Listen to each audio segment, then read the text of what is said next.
Buenos días. En este día vamos a tener un tema súper interesante, cargado de ciencia, cargado de misterio, cargado también de mucho amor.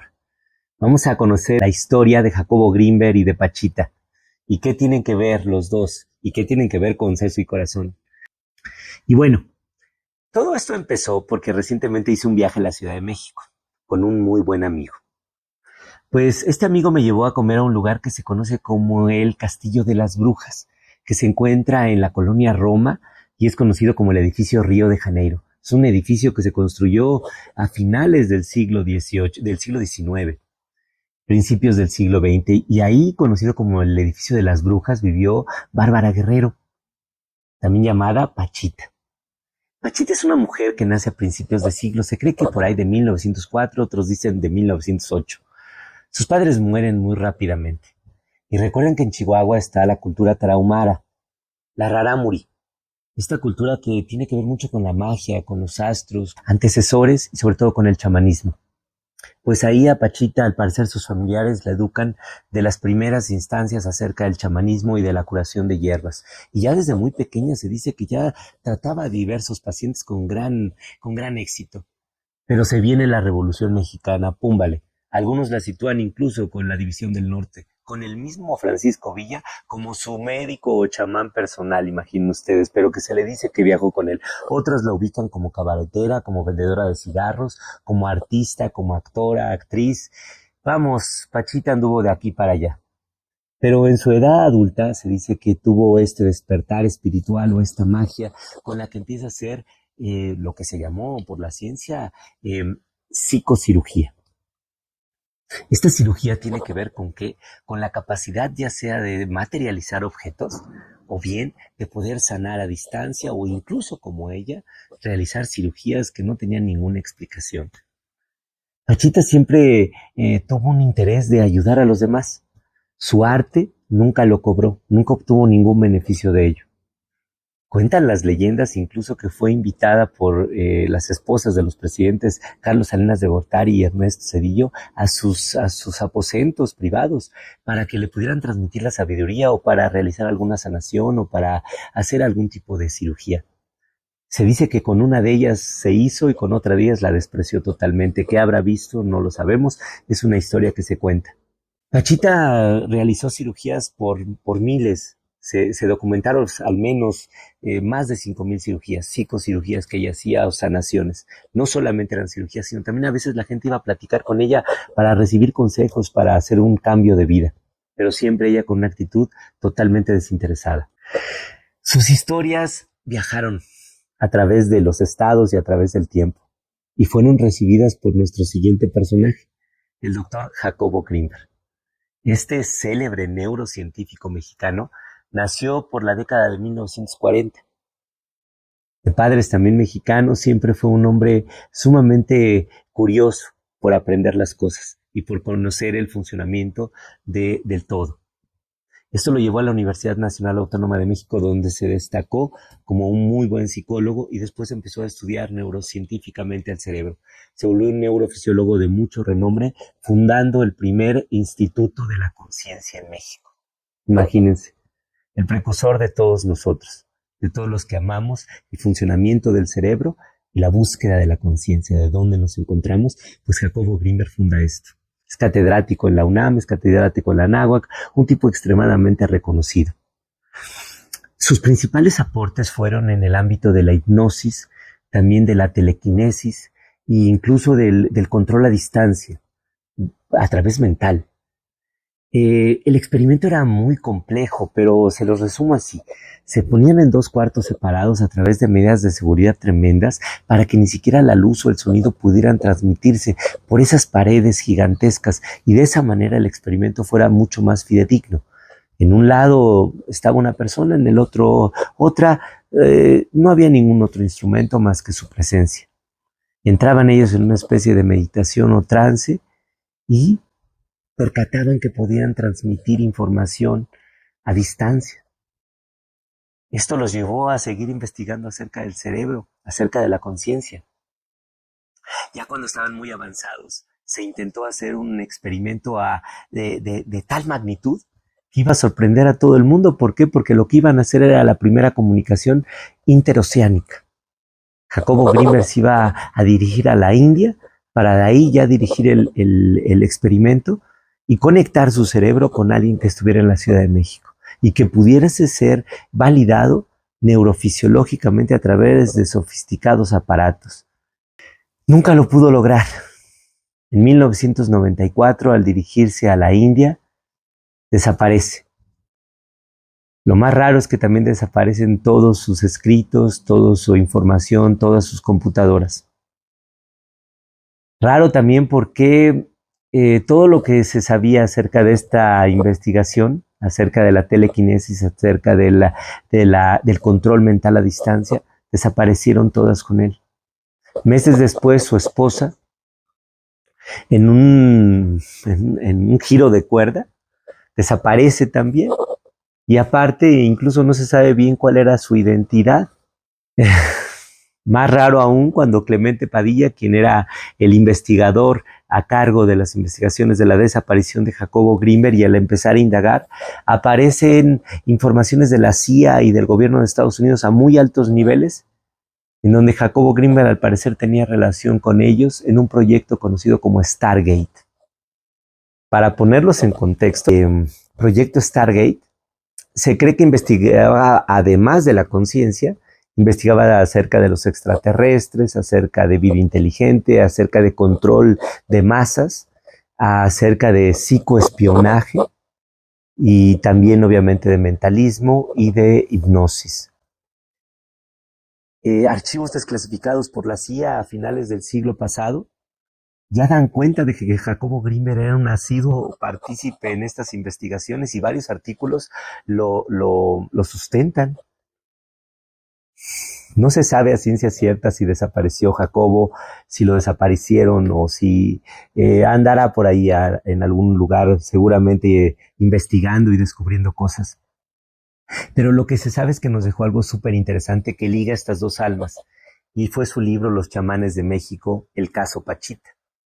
En este describe la interacción cuando conoce Jacobo Grimberg a Pachita, cómo va y él sustenta varios milagros o varios acontecimientos que Pachita logró. El primero, por ejemplo, en Parral llegan y en ese entonces esa ciudad se veía azotada por una sequía de meses. La gente estaba desesperada, el agua escaseaba por doquier. Pachita al igual se queja del calor, le ponen en aviso y ella alzando su mirada al cielo lanza una maldición al calor y pide que llueva. En la misma tarde empiezan a caer las primeras gotas de lluvia y por la noche ya era un torrencial diluvio. Milagro, magia, nadie lo sabe con certeza, pero lo cierto es que Jacobo lo atestigua en su libro.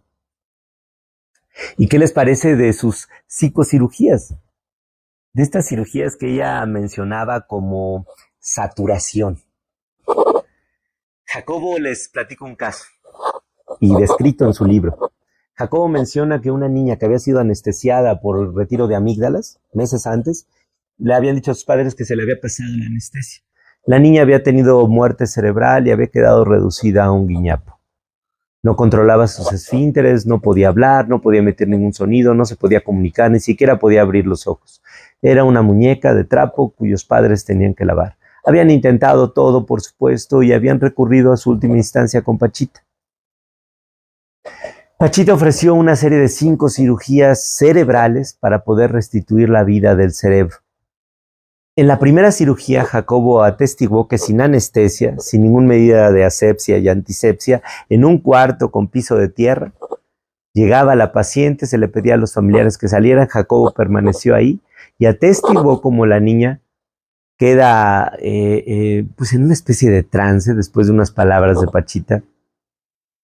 Y con un cuchillo de madera, con un filo ya oxidado, abre la piel, sangrado mínimo, utiliza un serrucho de plomero, con óxido también, abre la calota cefálica. Jacobo era neurofisiólogo. Era un hombre que en ese momento describe que tenía una mezcla entre de esto no puede ser y de que está presenciando el milagro más maravilloso. Él dice que se considera una persona extremadamente capaz y sumamente perspicaz para este tipo de supuestos hallazgos. Pero él atestigua cómo abren la calota cefálica y Pachita retira con sus propias manos un pedazo de cerebro y lo avienta por allá. Y después hace algo interesante, que era un aporte. Pachita lo llamaba así, porque poniendo sus manos abiertas, decía algunas palabras y se materializaba sobre sus manos un pedazo de cerebro inerte.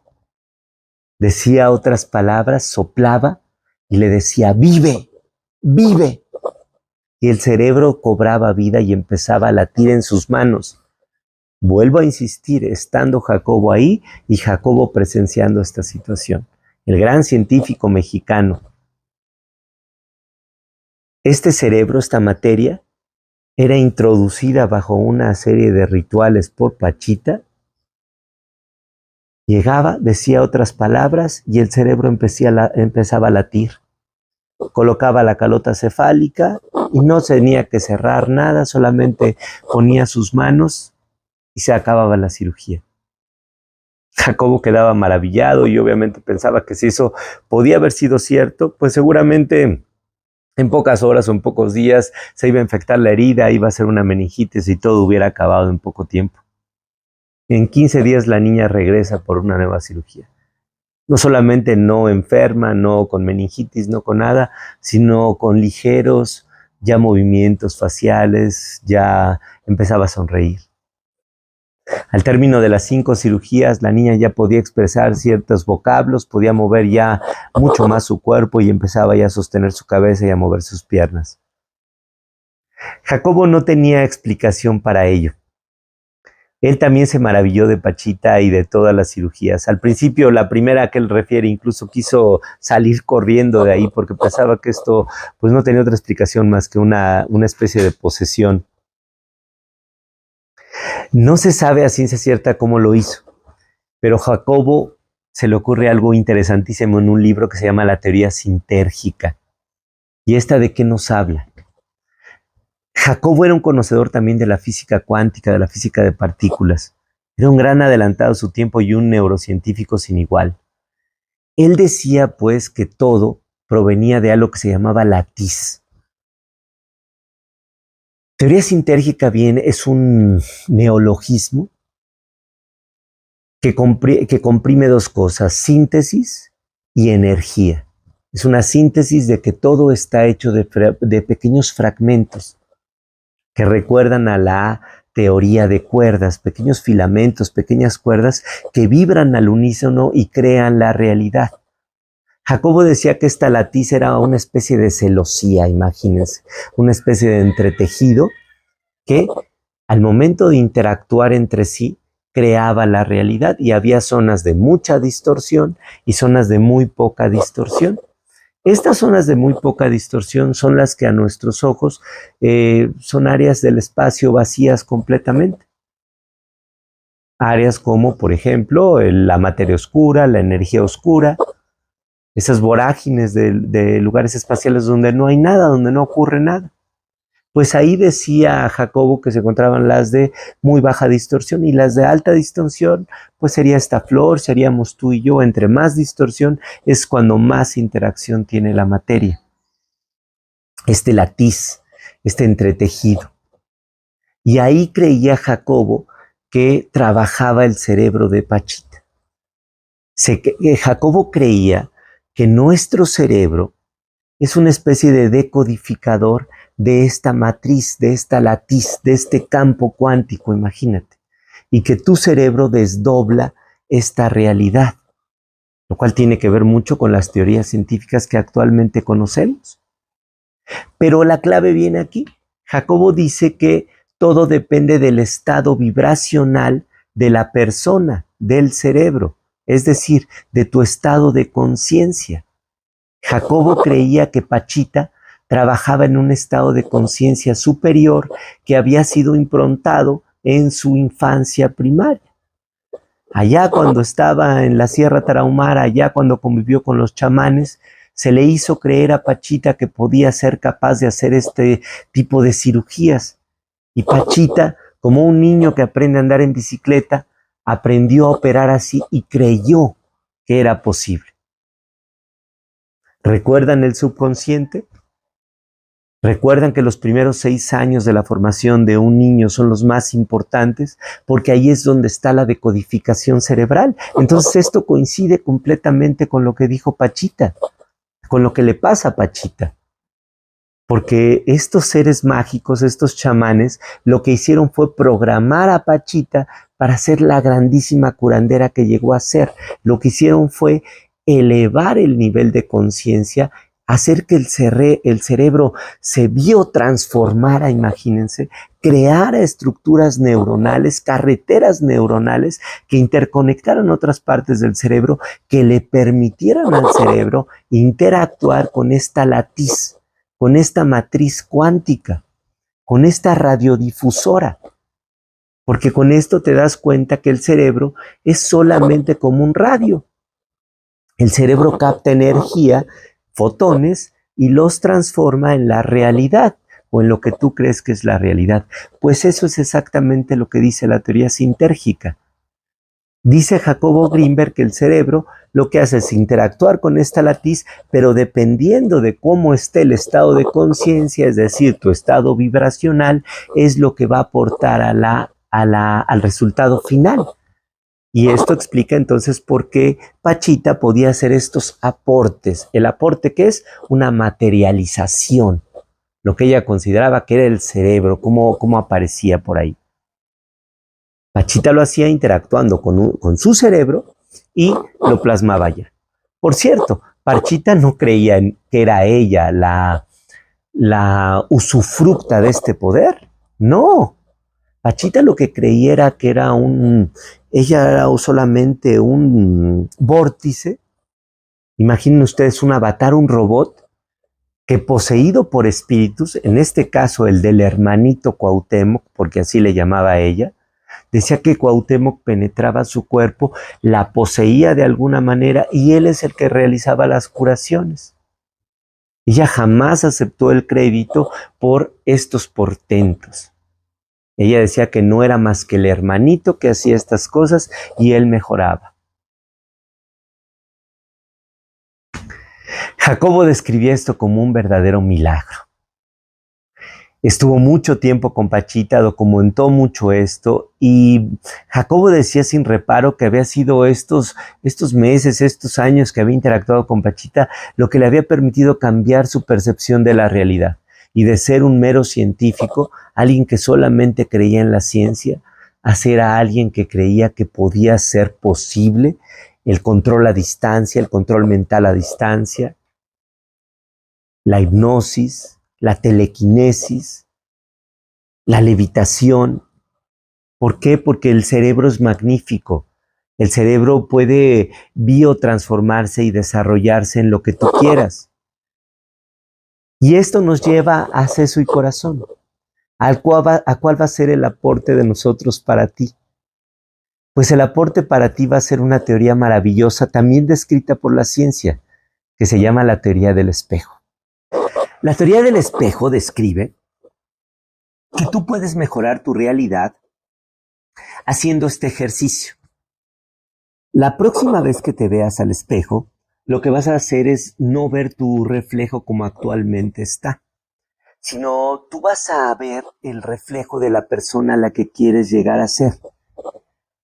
Imagínate que quieres dejar un vicio. Imagínate que este vicio ha causado ya merma en tu salud, a lo mejor estás un poco pasado de peso, a lo mejor estás tosiendo todo el tiempo, a lo mejor los dientes los tienes mal, a lo mejor algún infortunio te ha pasado y quieres cambiar. Entonces no vas a ver a la persona ahora con este estómago abultado, no vas a ver a esta persona tosiendo, no vas a ver a esta persona de características ya paupérrimas, no. Te vas a imaginar esa persona que vas a querer llegar a ser, este otro yo que va a ser el verdadero que va a cambiar. Te vas a levantar cada día y vas a experimentar el sentir al verte este hombre biotransformado. Vas a ver este hombre ya delgado, con un motivo de vida, con amor, con paz. Ese es el que vas a ver. Después de eso, vas a vestirte y vas a empezar a actuar. Pero vas a actuar como ese hombre que ya eres. Y día a día vas a estar haciendo esto. ¿Hasta qué? Hasta que tu subconsciente se lo crea. Recuerda, el sistema reticular activador, el tallo cerebral, el cerebro reptiliano. Pues ahí es donde vas a llegar con esto. El cerebro recuerda que no distingue entre la verdad, entre lo que es real y lo que no es real. Para el cerebro es lo mismo, para el subconsciente es lo mismo, y ahí es donde tú tienes que llegar. Ahí vas a improntar esta idea y vas a creerte día a día que ya eres este nuevo hombre. Así como lo hicieron con Pachita, así como lo hizo Jacobo Greenberg con él mismo, y así como lo han hecho tantos otros que han triunfado, tú también puedes cambiar. Yo lo he hecho. Yo he cambiado, yo he transformado. Yo he visto al hombre que quiero llegar a ser y estoy trabajando para ello. Tú también puedes hacerlo, desde tu trinchera. El cerebro no es una estructura rígida. El cerebro ni siquiera puede pensarse que es una estrategia, es una estructura que no pudiese cambiar. Pachita lo removía en pedazos, de un cerebro muerto a un cerebro vivo. Y no importa si lo crees o no lo de Pachita, pero lo que debes de creer es en los hechos. Y los hechos duros es que un neurocientífico presenció un milagro tal vez, pero un cambio, una percepción diferente de la realidad puede hacer una transformación magnífica en ti, en tu cuerpo y en tu forma de vida. Atrévete solamente a cambiar, atrévete a ser un poco diferente. La teoría del espejo también te pide tranquilidad. El subconsciente no es algo que reaccione rápidamente ni inmediatamente. Recuerda, es la rutina continua la que va a hacer que el subconsciente verdaderamente cambie. Pero ya iniciaste. Y así como Jacobo Greenberg y Pachita creyeron, también nosotros creemos que puede ser diferente. Y podemos creer y creemos que debes de llegar a ser quien tú quieres ser. Atrévete a soñar con nosotros.